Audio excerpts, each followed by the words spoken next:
Well, good afternoon, everybody.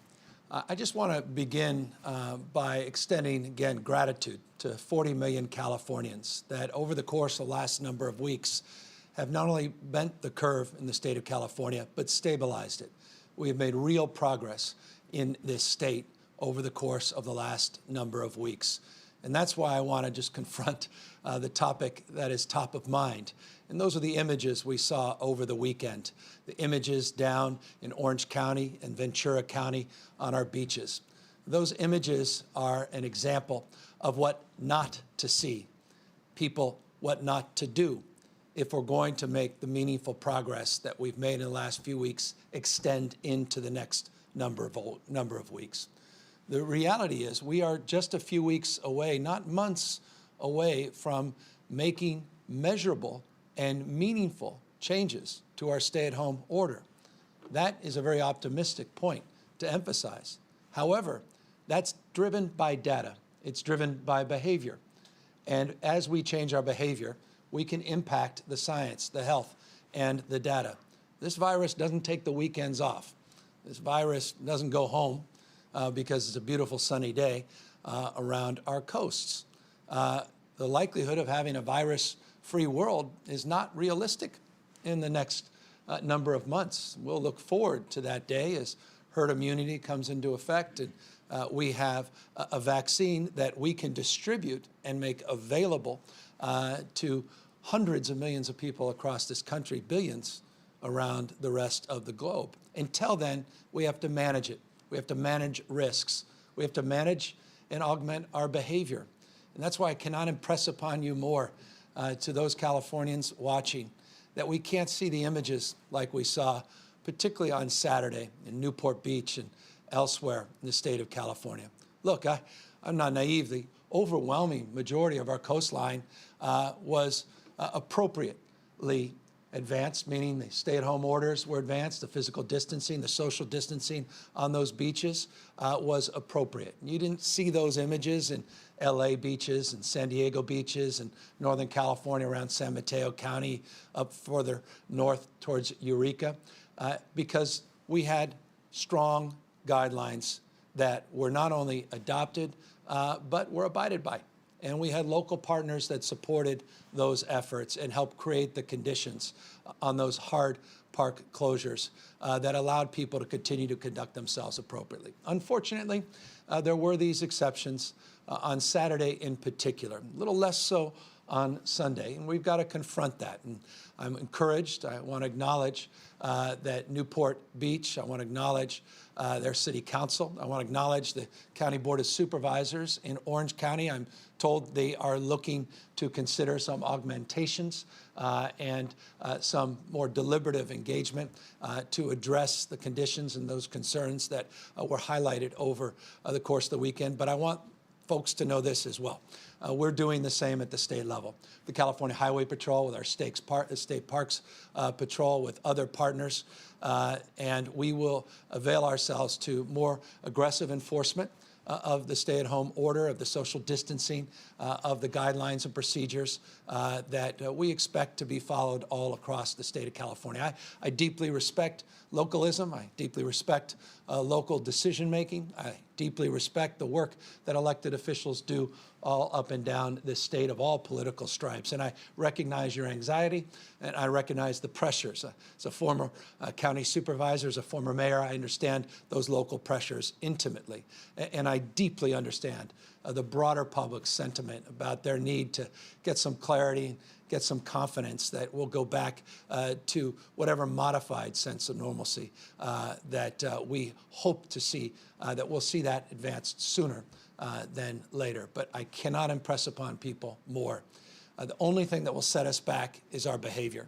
The only thing that will set us back is people stopping to practice physical distancing and appropriate social distancing. That's the only thing that's going to slow down our ability to reopen this economy, our ability to adapt and modify this stay-at-home order. As I said, weeks, not months.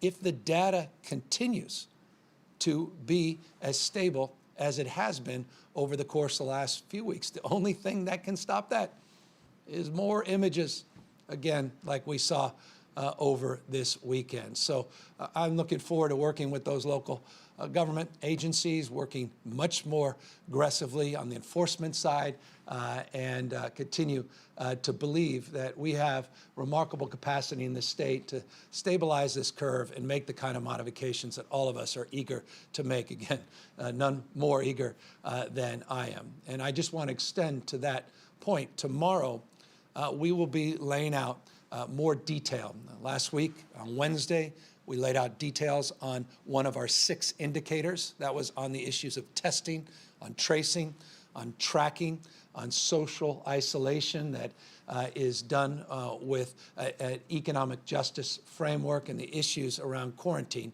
Tomorrow, we're going to break down the number 5 indicator, which goes to our business environment, goes to schools and child care facilities and the like. And again, the hope and expectation is that we'll be in a position in a number of weeks to make meaningful modifications. But again, the data will guide that, the indicators will guide that, and the only thing that can disrupt that, to set us back, to slow down our capacity to start to reopen our economy, is behavior that's inconsistent with the statewide guidelines. So I just want to make that clear up top. And again, just want to thank all the incredible work that was done over the weekend by parks and by our public partners and by large cities that really conducted themselves appropriately and truly did justice to the guidelines that not only they set locally, but that the state of California has set. And we'll have a little work to do to improve upon Saturday in particular, but I'm confident that we can do so, and again, look forward to robust conversations this week in that respect. Also am very honored that we had some robust conversations with state of Nevada and the state of Colorado over the last week, and those 2 states have joined our Western states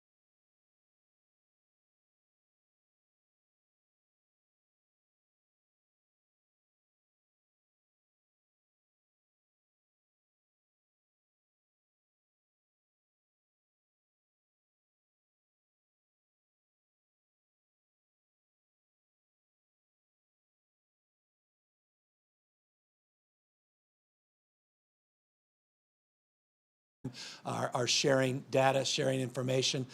This partnership has already become very, very meaningful. And I just, again, want to extend my deep gratitude to Mayor Brown, Mayor Inslee, to Mayor Sisolak, and to Mayor Polis, or rather, Governors Polis, Sisolak, Inslee, and Brown for their outstanding leadership and their support in this broader Western states agenda. Also want to update you just briefly on a new strategy that we'll also be employing in terms of getting to the next phase as it relates to meaningful modifications of our stay-at-home order.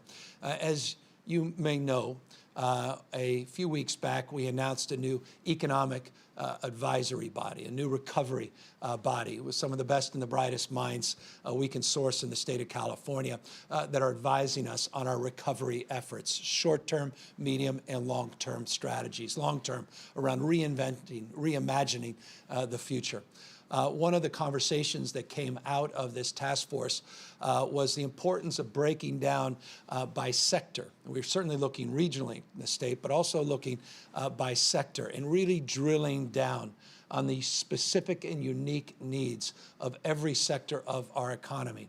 In an effort to further that cause and to do so with some transparency, we're inviting the press and others in on a series of digital roundtables that I'll be hosting with leaders in small businesses, medium and large businesses by sector, also bringing in customers and bringing in experts from our advisory committee to help guide the conversations, to really start to break down not just broad strokes, hospitality or retail, but by type of retail, by type of sector within the broader sector of hospitality, bars, restaurants, and the unique nature of dining experiences with tablecloths, without tablecloths, and the issues of bars and restaurants that are combined, issues of different types of licenses and different types of retail, those that could do curbside pickup, those that aren't necessarily afforded that because of the way their physical construction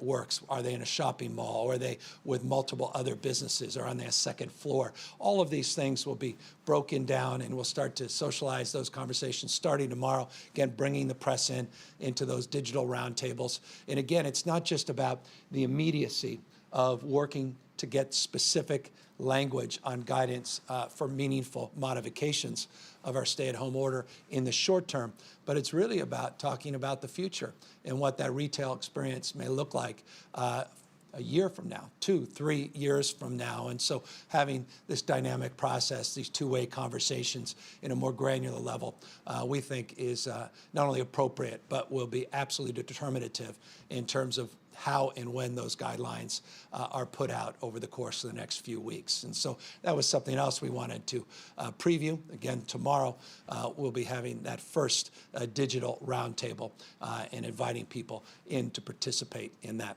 We're also pleased as well that we made some progress over the course of the last number of days. As you know, I'm apt to remind you of all the N95 masks, procedure masks, and other PPE that we procured. We have distributed some 43.7 million N95 masks to date in the state of California. We have also distributed roughly 3 million procedural masks, or rather 4 million, procedural masks. Over the course of the weekend, we were able to procure 3.1 million additional procedure masks. So we'll go from 4 to over 7 million masks that will be distributed.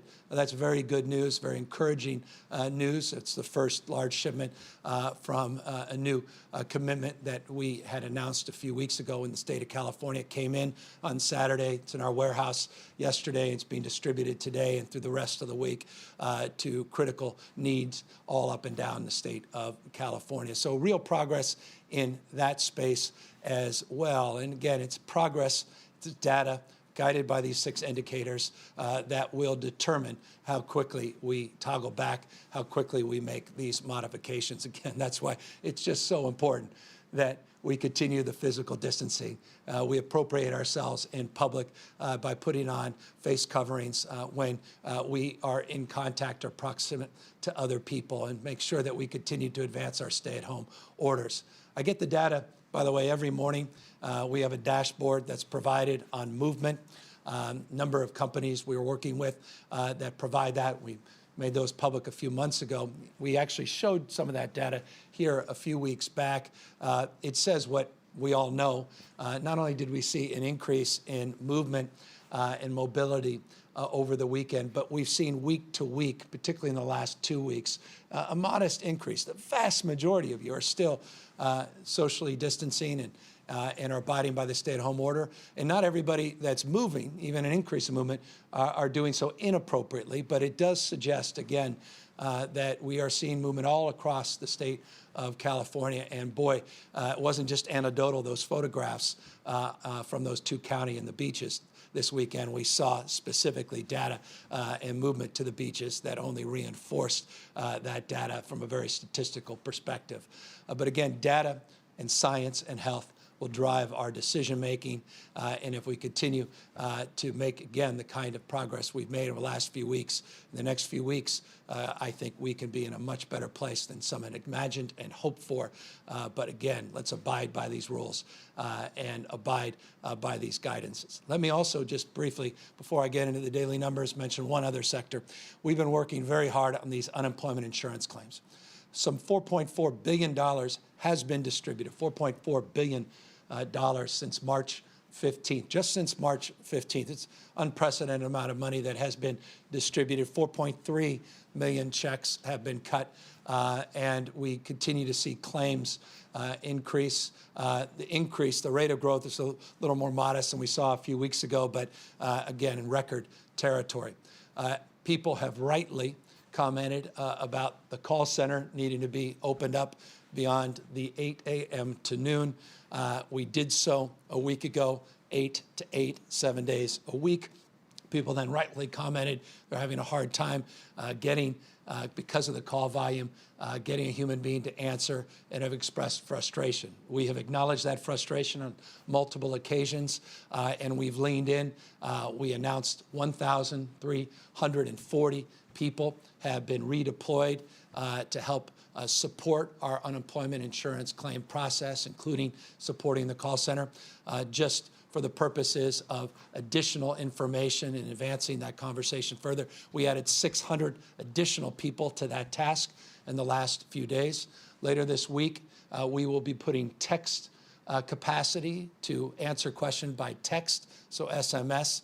That will go into place in the next few days. We put a new chatbot up a few days ago on the most frequently asked questions. Again, all about reducing the stress, reducing the volume. I mentioned just before the weekend that we were integrating some of the work around call centers and making sure that we're putting different protocols in place. That substantially started to take shape over the weekend. We're not out of the woods by any stretch of the imagination. Let me tell you why. Just last week, 15 million calls came in to that call center, 15 million. And over 1 million minutes were spent, 1 million minutes with a human being answering questions. So one of the things we recognize we need to do is reduce that call volume. We think the SMS, the texting will help in that effort. These chatbots will certainly, we believe, help in that effort. And we're also looking at some of the rules and regulation to loosen them up in terms of the need to make as many inquiries. That's also an important thing that we started doing late last week into the weekend, and hopefully will be bearing fruit later this week. So just know we get it. We're doing everything in our power to get it done. I'm not going to sit here and complain about old IT systems, except we have an old IT system. And let me just acknowledge head on, that's not the only old IT system in government. Interestingly, this has long been a point of passion for me, large-scale IT procurement. And while we were making some progress over this last year, we recognize we have a lot more progress that needs to be made, including the Department of Motor Vehicles, lest I not remind you of their infamous IT system. These things can't change overnight, but no, we're working day and night to begin to do justice to your expectations and your rightful demands for performance from the state of California and all of our partners at the local level.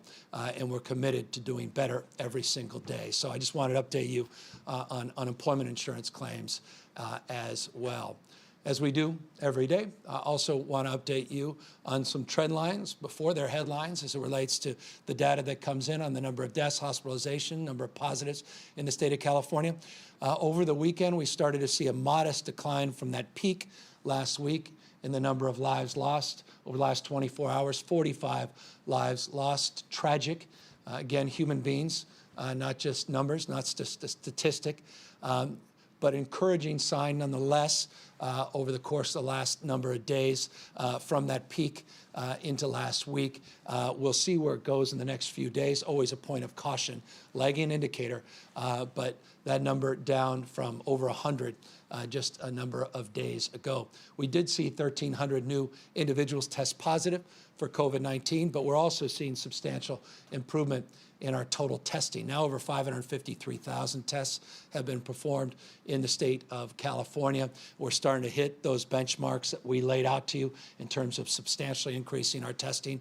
I should just note we're also seeing those benchmarks of commitments I made last week on those 80 new testing sites from OptumServe, first one up there now in Humboldt, focusing on rural Californians, others going out in real time today and through the next week. Also Verily, the partnership with Verily, we talked about a number of weeks ago with Google.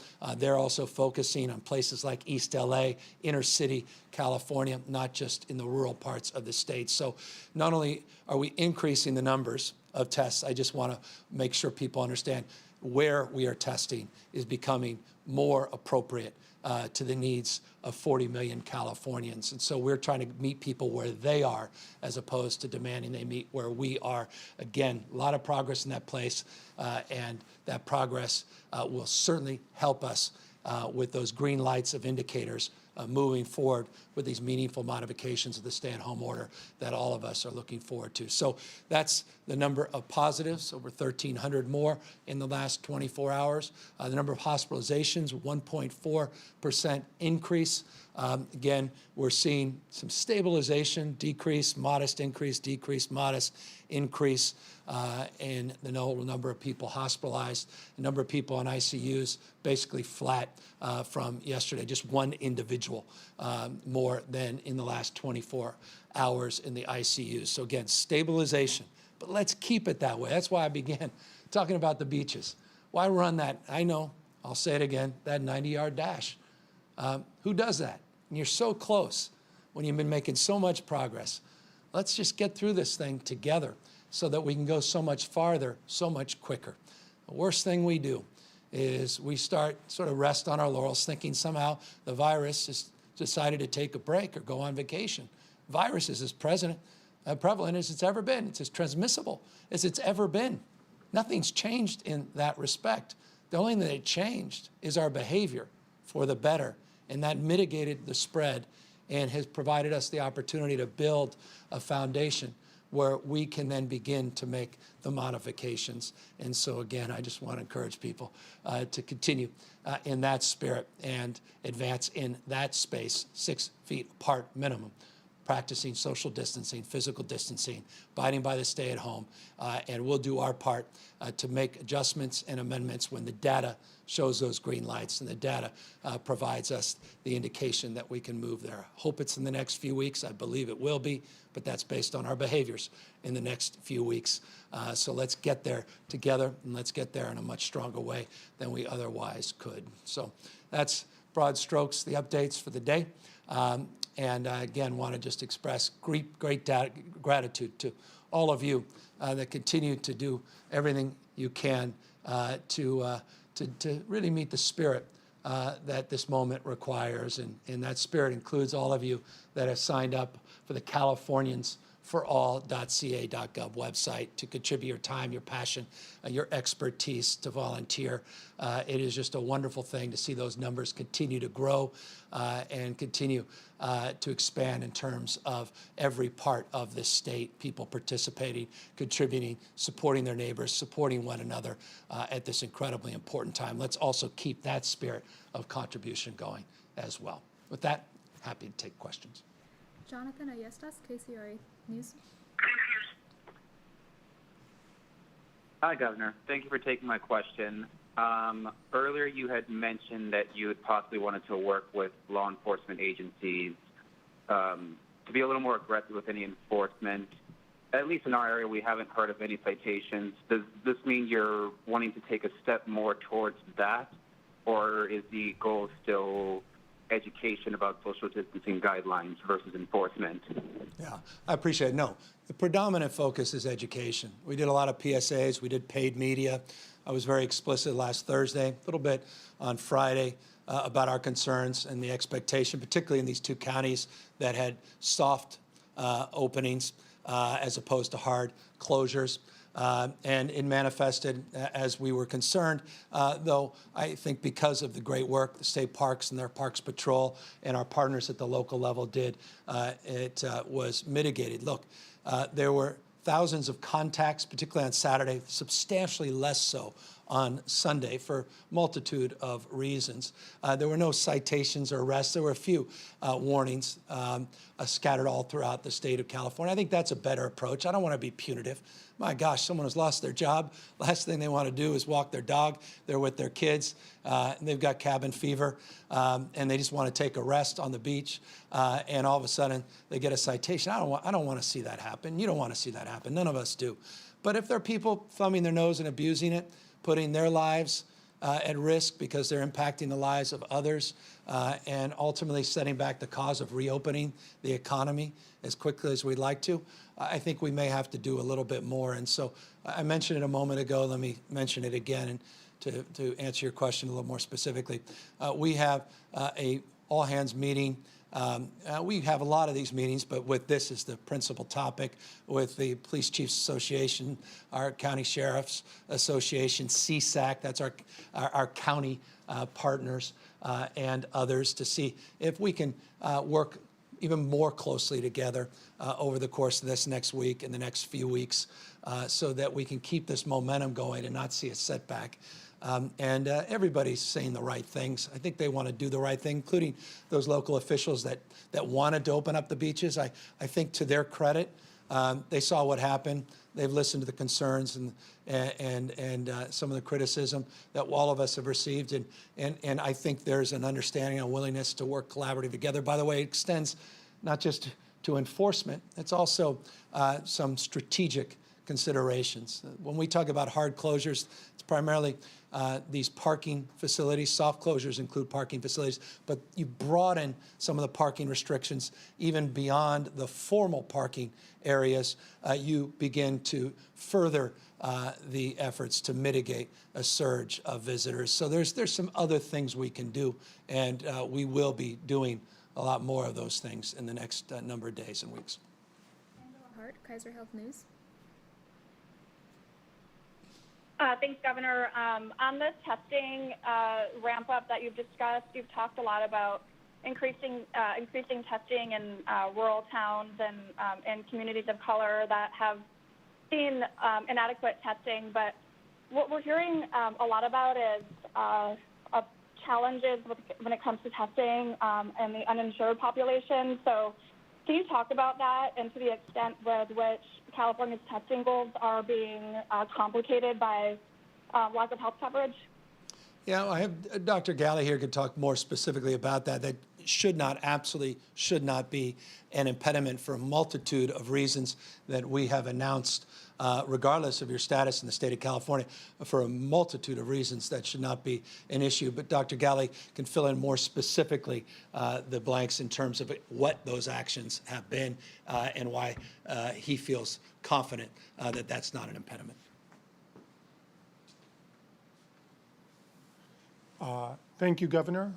We do continue to stand up sites across the state targeting areas that haven't had enough testing, haven't had any testing in some areas, and certainly as we look at our data to target those neighborhoods and communities where we know there's disparities in outcomes with COVID-19 to make sure those populations receive the testing in a quantity that they deserve. We're building towards that, and we're making new strides every day. Early on in our response, the governor made some very important moves, indications that our commercial health plans should and will support the payment for COVID-19 testing, regardless of where an individual is or what plan they're a part of. He directed our team at the Department of Healthcare Services, who run the Medi-Cal program, to ensure that no individual Medi-Cal beneficiary would experience any economic harm while they seek testing. We have worked with our clinic partners to make sure that there's clarification on how that billing arrangement and payment arrangement can be made so that we don't have any issues getting an individual tested. And for those who do not have either commercial insurance or Medi-Cal, those who are uninsured, that we make sure that anyone who runs a test on an uninsured Californian is able to get reimbursed adequately, so that does not become an impediment. We expect to see these questions more and more as individual clinics and individual settings that begin to do more testing begin to ask the question, and we look forward to demonstrating how they can get payment for those tests, so that the community message across California is, if you think you need to be tested, especially as we change our prioritization and testing guidelines of who should and can be tested, that there is no impediment to getting that done. We see it as a very important part of opening or modifying our stay-at-home orders in the weeks to come. So we are dogged in working hard with our county partners, health plan partners, to make sure that this and any other testing impediment is cleared. And Angela, as always, PPE is an issue as well. Accessibility, testing, but you got to have the appropriate amount of personal protective equipment. And so that's why we continue to work so aggressively to make sure we get these masks in particular, but not just masks, gowns, shields, gloves, and other PPE distributed as quickly and assuredly as we receive them. Alex Michelson, Fox 11. Governor, thanks for taking my call. A lot of people, business owners, employees, are grateful for all the government assistance, grateful for all the charity work, but what they really want to do is get back to work. So in terms of what are the types of businesses that you're looking at that could potentially reopen first? Are we looking at maybe retail businesses with proper social distancing? Give employees and business owners sort of a sense of what is to come. The good news is we'll be laying that out in detail tomorrow. We'll be highlighting indicator 5 of our 6 indicators. That indicator is specific to business. We'll talk regions, we'll talk sectors. We'll lay out a strategy for phasing those things in. As I said, preview based upon the data to date and based upon the importance of continuing to practice social distancing and physical distancing. If the data leads us further and the indicators continue to hold, that in the next few weeks, we'll start making some meaningful modifications, not the next few months. That's why, like I just talked about, the importance of not seeing what we saw this weekend on our beaches, because the only thing that could set us back is our individual and collective behavior. Stephanie Baer, BuzzFeed News. Hi, Governor. I had a few questions about the state's contact tracing plans. Is the state working with any tech companies to automate contact tracing through a phone app or other technology? And then last week you said that the state's goal was to build a contact tracing workforce of 10,000 people. How many people has the state hired so far? What are their backgrounds, and how is the state going about paying them? Yeah, we just announced literally a few days ago, but we did our survey. 22 counties have robust tracing capacity that's already in place. We're building off that existing workforce. We are going to announce, I don't want to get ahead of myself, a partner with a well-known brand in the state of California, but not tech brand yet. This is more a well-known medical institution in the state of California guide our efforts. As I specifically said last week, we had done that survey not just of the counties, but of our existing workforce on allowing people to fill out forms about what their unique skill set is so that we can then redeploy that workforce. That will be redeployed from, again, a bottom-up perspective, building on the existing capacity and the expertise and workforce at the county level, supplementing at the state level, and then building capacity and partnerships, the institution that we're very, very shortly going to announce that will be doing substantially doing the training that's required for the workforce. We're well on our way of meeting our internal goals, and over the next few weeks, you're going to see thousands and thousands of people well on our way to hit that 10,000 goal sooner than actually some of us had even anticipated when we made the announcement last week. And again, that's based upon the extraordinarily robust existing infrastructure that's in place. It may not be total numbers, but it's the quality of those local efforts that are consistent, by the way, even in this crisis. And this is important to remind people. We've been doing contact tracing for years and years and years, decades in the state of California. TB, measles.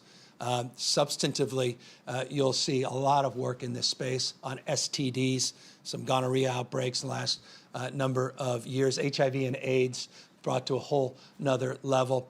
And some counties are more enriched in this space than others. So we're building off that local expertise that already exists and then expanding it with this surge workforce based on the surveys that we had conducted a number of months back, probably almost 2 months ago, 7 or so weeks when this crisis first took shape and we started those surveys. And then we'll augment those efforts through this online portal and training program that we're just about to announce. And I want to do it today, but I don't want to get ahead of myself. And so no, in the next day or two, we'll be even more specific, including the answer to your question on what the tech platform. We have a multiple choices in this. I just want to make sure we don't pick one too soon and unnecessarily and lock ourselves in, but we are very close to having that platform set up as well. David Baker, Bloomberg News. Yes, hello, Governor. You had last week talked about how the federal government and President Trump in particular had promised the state 100,000 swabs, testing swabs last week, which then got ratcheted back a little bit to 90,000, and 250,000 this week. Did you indeed get the 90,000 last week? Are you assured that you will get the 250,000 coming up this week? And if so, are there any other testing bottlenecks out there in the different bottlenecks you described last week, like with reagents and things like that? Yeah, thank you. Oh, we received the 90,000, distributed 90,000. Nothing to believe. It's Monday. That this week we won't receive 260,000. They're promising to make up for the 10. But when that comes in, I'll let you know, and there's nothing to suggest it won't happen. We'll still need multiples of that, and so by no stretch of the imagination is that enough. Remember, it's not just the total number of tests. We want to continue to increase the number of times an individual is tested, including the types of tests, the serology tests, not just the traditional PCR tests. And therein lies answer to the second part of your question. Every week we tend to shut one concern down. There's another concern that rears its head. And so you're correct. It was for a while reagents, and then it was specifically RNA extraction kits, and then it was swabs and this last few weeks. But there's also transport media, which I mentioned in the survey of the 251 largest vendors that we have, including our private and public labs, our private partners and public labs that continue to be a problem. Remember, I said in that survey, 50 to 55%, the 251 largest testing providers said swabs was the number one issue. 50% said some of the testing kits, the transport media, the tubes were also a problem. So that continues to be a space where we're doing more and working, not just our federal partners, but working to procure directly those specific supplies. But look, substantial progress is being made, but by no stretch of the imagination does everybody have ample supplies, including, again, PPE, which is critical in terms of making sure that these tests are conducted at an appropriate level. OptumServe, forgive me for being a little more long-winded, but I want to be precise. OptumServe and those 80 sites we announced last week, those are end-to-end tests, all locked in, all fully loaded in terms of supply and diagnostic capacity. And Verily has substantially made progress in the 6 additional sites that we announced last week in terms of their supply chain. So we're confident in those new announcements that supplies for the moment are ample. And I'll remind you the 1.5 million serology tests that Abbott has committed to, and we have procured. Those are going to sites where the machines are already in place, and we're confident that those also are fully loaded commitments. Jeremy White, Politico. Hey, Governor, thanks for taking my question. I wanted to ask you about the 2 new states that joined the regional pact today, Nevada and Colorado, as you mentioned. The governor of Nevada noted how many visitors from other Western states come to visit Las Vegas, for example. I'm curious to know the regional framework you're contemplating with other governors. Would it potentially include policing the borders between those states, limits on people crossing those borders, depending on how different governors are rolling back or keeping in place these orders? Yeah, I think, look, you scope a potential. That's a potential. But I can say this just based on my personal conversations with many of these governors, we have not had that conversation. So that is not our current scoping. Frankly, our current scoping is on what meaningful modifications look like, comparing and contrasting conditions at the local level, recognizing the regional variance even within our states. Tomorrow, again, we'll be laying out more detail on our roadmap and our specific indicator number 5 and what the phased-in approach will look like. You'll see conversations that we've had with other governors where we have taken some of their counsel and advice and incorporated into the presentation we'll be providing you tomorrow. It's just a proof point of the collaboration and the sharing of best practices back and forth. But look, if we're at a different phase in this and there's other concerns, I imagine that's a scoping potential of the purpose of the Western States Compact is some consideration and some collaboration, some heads up, some coordination on something along the lines you suggest, but not at the moment. Final question, Jim Roop, Westwood One News. Thank you very much. Good afternoon. Governor, I love you. Most people do right now, but I have a question for Dr. Galley, if that's okay. My gosh, you've broken my heart or not. You've elevated me. So, Dr. Gallagher. I'm sorry. Thank you very much. Doctor, we've been seeing a lot of documentation, hearing a lot of information about how the virus lives on surfaces, so on and so forth. But we understand, at least what I've understood now through all of these briefings, is that the virus is a protein, and in a droplet it'll survive for a little bit. Once that droplet dries up, while the virus could be still detected, its DNA would still be there, it's not necessarily infectious. So we have information on how long that virus can live on somewhere, how long it can be detected. But do we have information about how long the virus is actually infectious on these surfaces? Or do I have all of that wrong? No, thank you for the question. I think it's an important one. Many people are asking. We talk about how it's transmitted from person to person. We're talking about 6 feet apart. And what about the surfaces that person that you don't normally interact with was just standing at? And we are learning more and more about how the transmission of COVID-19 takes place. I think we're learning based on what other countries are publishing in the literature, what we're learning in some of those major epicenters in the states of where they've had many, many cases. And I would say that because we are not 100% certain how it lives on surfaces, whether it transmits off of those surfaces, that we continue to push out those very basic guidelines. Wash your hands frequently. Don't touch your face if you can avoid it, mainly your eyes, mouth, and nose. Make sure you cover your cough. Keep physical distancing as much as possible. Stay at home when you're able to, and if you must leave your house to go to a necessary essential visit to the store or the pharmacy, to use a face covering and to keep as far apart as possible. I think as we learn more and more, whether it's an hour on a surface, 6 hours on a surface, whether that transmits and is actually infective, transmissible, and can cause someone to contract COVID-19, we want to be abundantly cautious with all of our citizens around California and giving that consistent, strong guidance of what to do now. As we learn more and more about the science, we will share that with you, try to be clear about what it means and how it might change our requirements or recommendations around how we behave.